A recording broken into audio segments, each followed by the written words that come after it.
Living in a van should be miserable. Too hot in the day, freezing at night, no space, no comfort, no real safety. That's what everyone assumes. But here's the part that doesn't make sense. Thousands of people are doing it anyway. And not just surviving, but building something that feels surprisingly close to a real home. Not with expensive custom builds, not with luxury gear. Most of them start with almost nothing. Here's the thing nobody tells you. A van isn't just a vehicle, it's a system. And if you don't understand that system, it will break you fast. Your first night, the cold creeps in through the metal like it's alive. Your second night, the air turns damp, heavy, everything feels wet. By the third, the space starts closing in. Every movement feels wrong, inefficient, exhausting. Most people quit right there, but the ones who stay, they figure something out that completely flips the game. They stop treating the van like a tiny apartment and start treating it like a survival machine. Every wall, every inch, every object has a purpose. Nothing is random. Nothing is wasted. A piece of cardboard becomes insulation. A crack in a window becomes a lifeline. A pile of cheap materials becomes something that expensive setups often fail to match. This isn't about comfort the way you think. It's about control. Because once you understand how to control heat, air, space, and even your own mind inside that metal box, something strange happens. The van stops feeling like a trap and starts feeling like freedom. But that only happens if you can defeat the first enemy. Here's the thing nobody tells you. The van isn't your shelter. It's your biggest threat. People think the problem is space.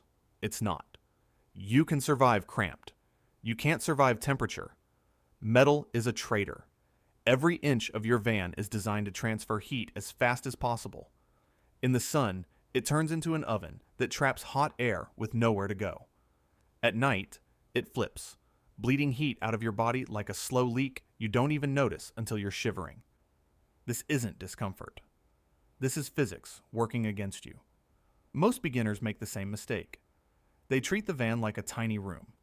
They throw in a mattress, maybe a blanket, and think they're done. But a van doesn't behave like a house. There's no insulation, no thermal barrier, just a thin metal shell separating you from the outside world. Veterans of street living know this is where people fail first. They call it the metal trap. Because once the temperature shifts, you're not in control anymore. Your body starts burning energy just to stay stable. You sweat in the heat, lose water faster than you realize. Then, at night, that same moisture turns against you, pulling warmth away from your skin. And here's the catch. It doesn't take extreme weather. A mild night can feel freezing inside a van. A warm afternoon can feel unbearable within minutes. The swing is what breaks you, not the extremes. So before you think about comfort, storage, or even sleep, you have to beat the one enemy that never leaves: temperature. Here's the thing. Nobody tells you. Comfort in a van doesn't come from expensive builds. It comes from controlling heat with whatever you can get your hands on. The real trick? Layers. People assume you need those polished, Instagram-ready van conversions with thick foam panels and custom walls. But street veterans know a different game. They build insulation the same way nature does, by trapping air. Start with Reflectix. It's cheap, lightweight, and acts like a heat mirror. Cut it to the shape of your windows, press it in, and suddenly your van stops bleeding heat at night and baking you alive during the day. A $10 roll can outperform setups that cost hundreds. But here's where it gets smarter. Cardboard isn't trash. It's structure. Slide it into wall gaps. Stack it behind panels. Even line parts of your floor. It traps pockets of air, and those pockets slow heat loss. Same with old clothes. Stuff them into garbage bags. Seal them, and you've just made flexible insulation bricks. Ugly? Maybe. Effective? Absolutely. Blankets from thrift stores become your second wall. Hang them behind the driver's seat, along the sides, even across the ceiling. You're not decorating. You're creating barriers that keep your body heat from escaping into dead space. And then there's the pro move most people miss. Isolate the space you actually live in. Don't try to heat the whole van. That's a losing battle. Instead, shrink your world. Use curtains, fabric, anything to section off a smaller core zone. The smaller the space, the easier it is to keep warm. This is the difference between surviving and being comfortable. Because in this game, you don't fight the cold directly. You outsmart it. Here's the part most people get wrong. Comfort inside a van isn't about thickness. It's about controlling heat flow. Metal walls don't just get hot or cold. They transfer temperature insanely fast. That's conduction. The moment the outside temperature drops, your van starts stealing heat from your body like a battery being drained. Now here's where the cheap tricks win. Materials like cardboard, blankets, even crumpled paper don't work because they're warm. They work because they trap pockets of still air. And still air is one of the best insulators you can get for free. No movement means no heat transfer. Then comes radiation. Your body constantly gives off heat in invisible waves. If that heat hits bare metal, it's gone. But reflective surfaces, like foil insulation, bounce that heat back towards you, acting like a mirror for warmth. This is why a messy, layered setup can outperform expensive builds. You're not heating the van. You're slowing down how fast it can rob you.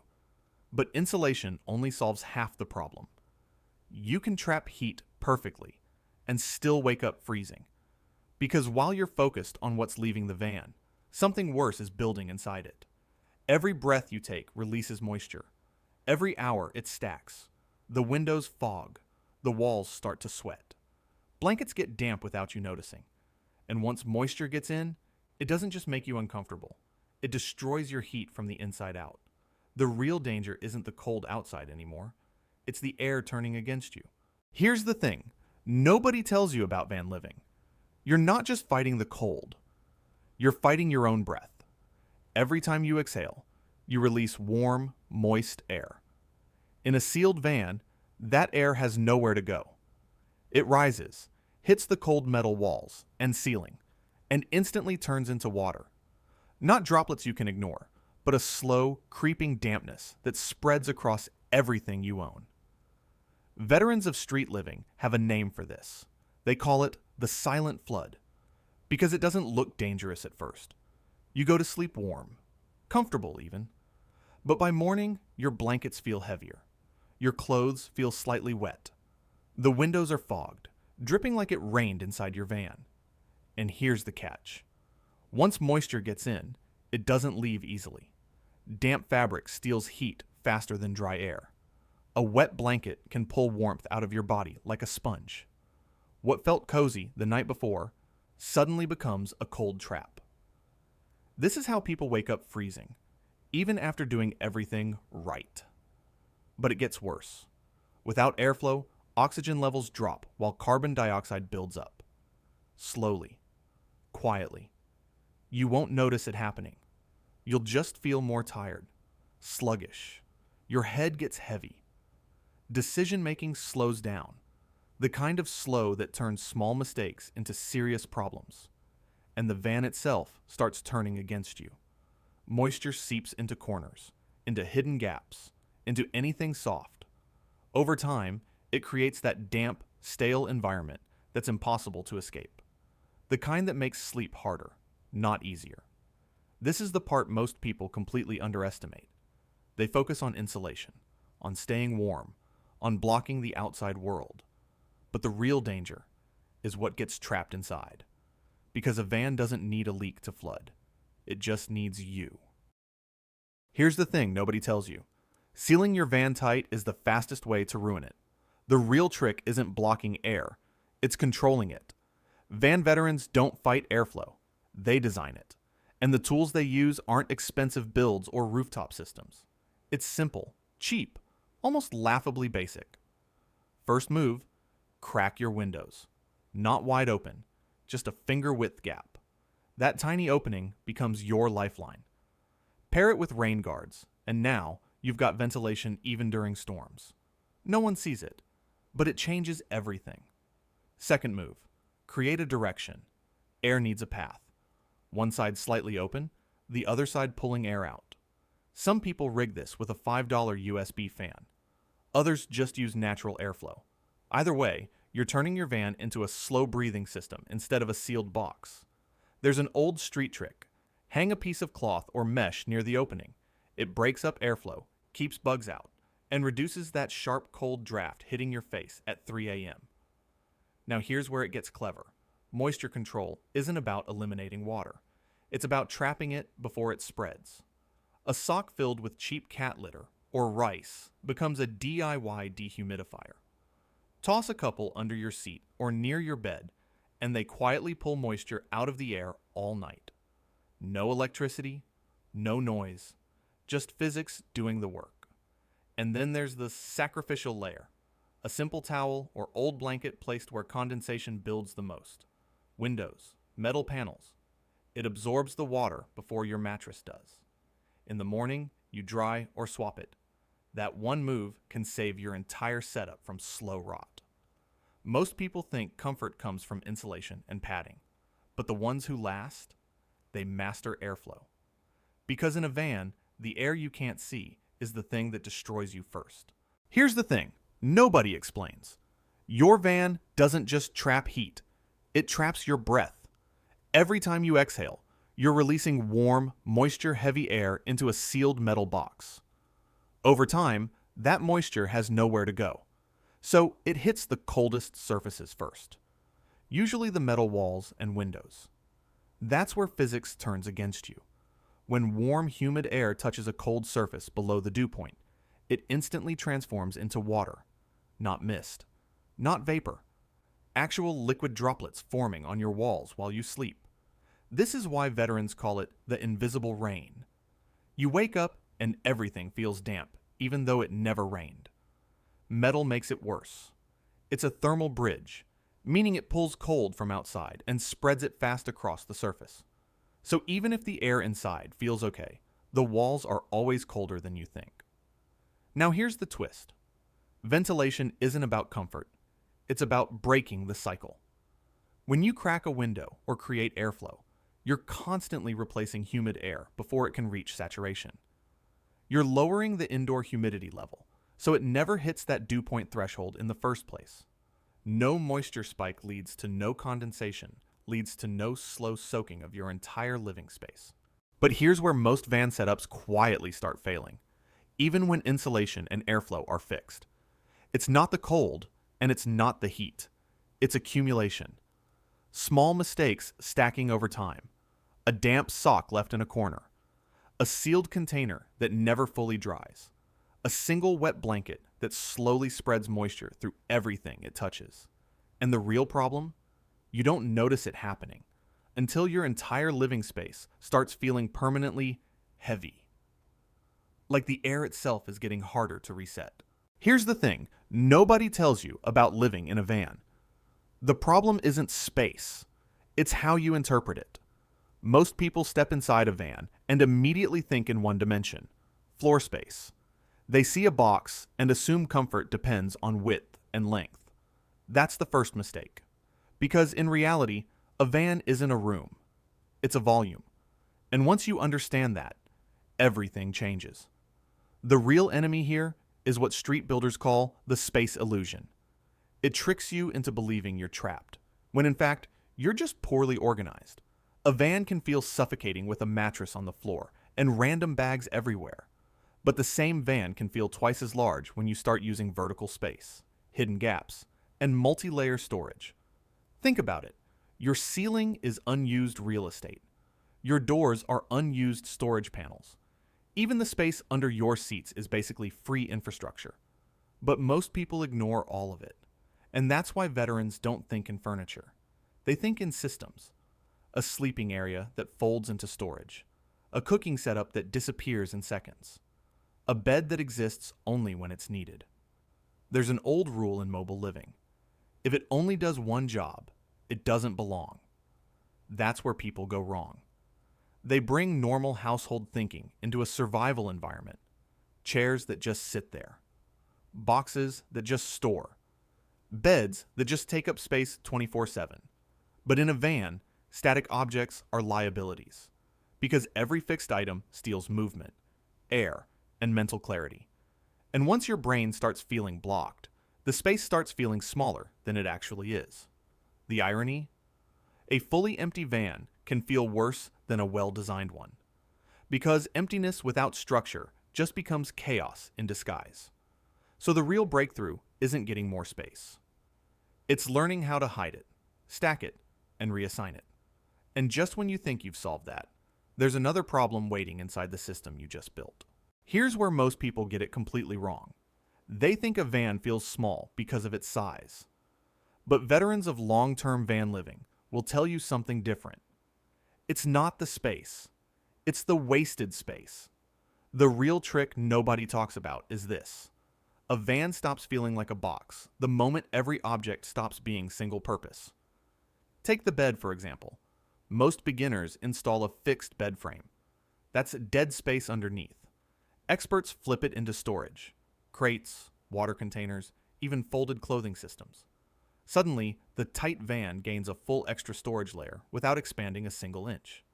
Then comes vertical thinking. Walls are not walls anymore. They're inventory space. Hooks, nets, and magnetic strips turn empty metal into a living storage grid. A $2 set of hooks can replace a $200 cabinet system if you use height instead of floor area. Even seating gets redesigned.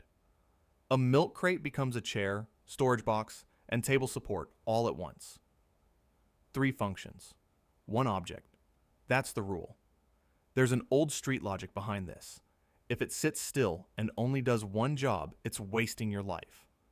The illusion of small space breaks when nothing is just sitting. Everything has motion, purpose, or storage value. And here's the key insight. Clutter isn't about volume, it's about design failure. A well-designed van can feel bigger than a messy apartment twice its size, because your brain stops fighting obstacles every time you move. But even with perfect layout and vertical systems, there's still one thing that quietly destroys comfort from the inside. Here's the thing most people get wrong. A van doesn't feel small because of its dimensions. It feels small because of wasted geometry.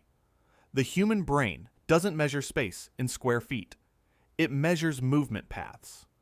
Every blocked pathway, every unused corner, every single-purpose object shrinks the usable world inside your head. Veterans of van living call this the false floor effect. When everything sits flat on the ground, your entire life competes for the same layer of space. But the moment you go vertical, stacking storage, hanging gear, building zones, you effectively multiply usable volume without changing the van at all. There's also a hidden rule. Multifunction beats extra space. A bed that becomes storage is worth more than 2 separate areas. A table that folds into a wall removes dead zones completely. And here's the science behind it. Your brain builds spatial maps. When those maps are clean and structured, even a 6-meter van feels organized.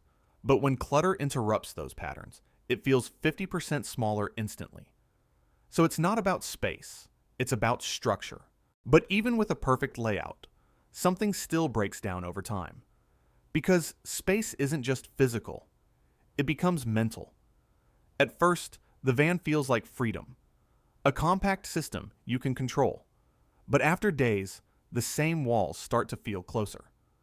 Every object you placed for efficiency slowly turns into visual noise. And that's where most setups fail, not from lack of design, but from the pressure of living inside it every single day. Here's the thing nobody warns you about. Once the van is insulated, once the airflow works, once the layout is perfect, you'd think the problems are over. They're not. Because the real enemy isn't outside the van anymore. It's inside your head. Street veterans call it the silent breakdown. Not dramatic, not obvious, just slow. It starts with small things. You stop noticing time. Morning and night start feeling identical. The van becomes both your bedroom and your entire world at the same time. And that's where the pressure builds. There's no separation between home and escape. You can't leave your stress behind when your entire life is contained in 4 metal walls. Even simple sounds start stacking up. Rain on the roof, a passing engine, a door slamming 2 streets away. In a normal home, you filter it out. In a van, your brain treats every noise like a signal you need to react to. That's the trap. Your mind never fully powers down. And here's the real trick nobody talks about. Comfort setups can actually make this worse. The more controlled your space feels, the more your brain expects it to be perfect. So even small disruptions feel bigger than they should. Veterans don't fight this with gear. They fight it with structure. Because without structure, the van stops being a shelter and starts feeling like a waiting room you can't leave. And once that happens, even the best built setup starts to feel smaller every day. Here's the part nobody prepares you for. It's not the cold that breaks people in a van. It's not the space. It's the silence that never ends. When you live in a vehicle long enough, your mind stops treating it like a temporary setup. It starts treating it like a cage. Veterans of van living call it the slow pressure effect. Nothing dramatic, just a constant mental weight that builds day after day. But here's the counterintuitive truth. Comfort in a van isn't about luxury. It's about structure. The moment you remove structure, your brain turns survival mode into stress mode. So the low-cost solution isn't another gadget. It's a system. First, create invisible zones. One corner is for sleeping only. No eating. No scrolling. No clutter. Your brain starts associating that space with shutdown, and sleep becomes easier, even in chaos. Second, create a reset ritual. It can be as simple as wiping surfaces before bed, dimming lights, or changing clothes. Same steps, every night. Over time, your brain reads it as a signal. Danger is over. Rest can begin. Third, introduce controlled stimulation. Most people think they need silence. That's wrong. Total silence amplifies isolation. A low-cost radio, soft music, or even consistent ambient sound prevents your mind from spiraling inward. And finally, this is the part most people ignore. Visual order beats physical comfort. Even if the van is small, if it looks organized, the brain relaxes.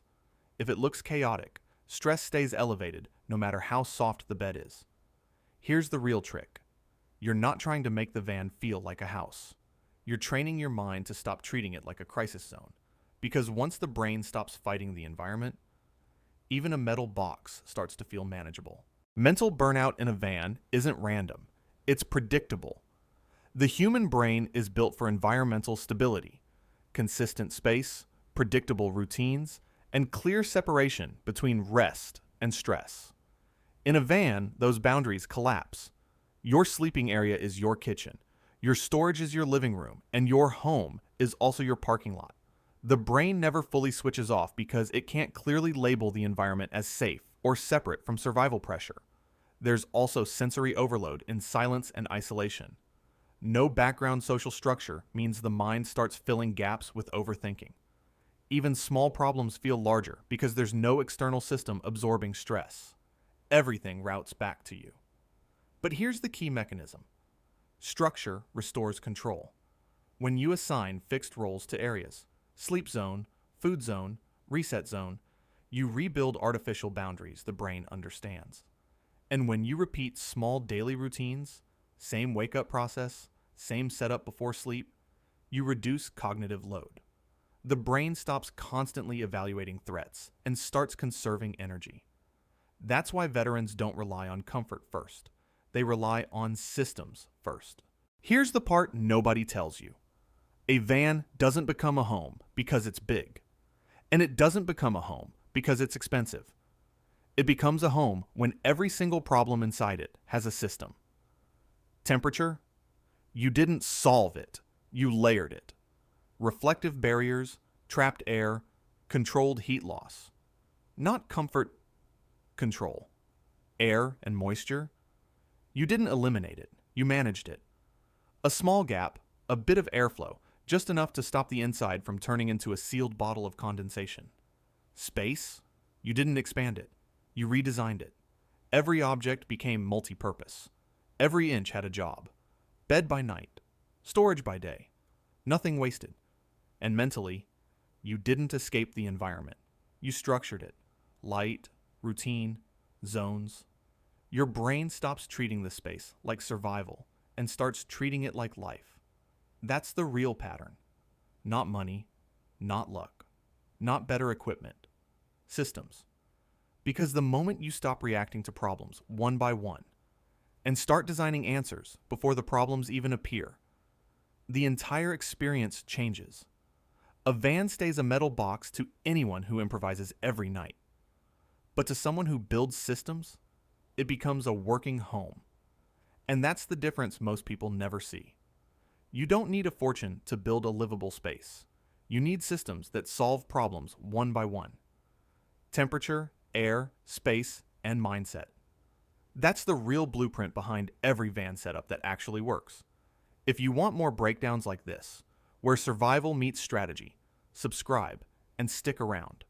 Because the difference between struggle and comfort is usually just knowing what to fix first.